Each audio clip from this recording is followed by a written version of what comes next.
இன்றைக்கி சிக்கன் பிரியாணி,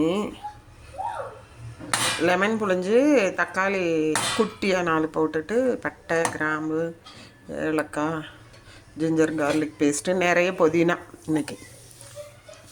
அப்புறம் மசாலாஸ் எல்லாம் போட்டுட்டு வெளியே எடுத்துட்டேன். நான் எப்போவுமே மசாலாஸ் போடும்போது ஆயிலில் போட்டு ஃப்ரை பண்ணிவிட்டு இஞ்சி பூண்டு பேஸ்ட் போட்டு புதினா, தக்காளி இதெல்லாம் போட்டுட்டு மஞ்சத்தூள், மிளகாத்தூள், 5 பச்சை மிளகா இதுதான் போட்டது. பட்டை, கிராம்பு, ஜாதி பத்திரியெல்லாம் போட்டதை அப்படியே எடுத்துருவேன்.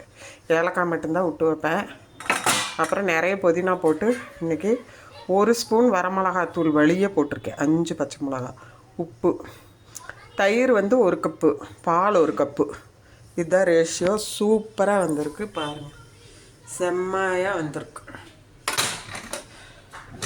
தாளிச்சு விட்டு தண்ணி 1 டம்ளர் தான் ஊற்றுவேன்.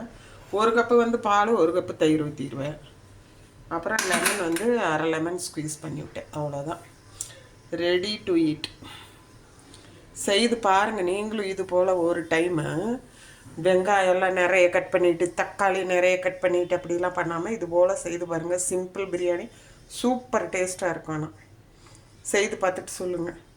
இதுக்கு தயிர் தான் இன்றைக்கி, வெங்காயம் கூட நான் இருக்கல, தயிர் போட்டு சாப்பிட போகிறோம்.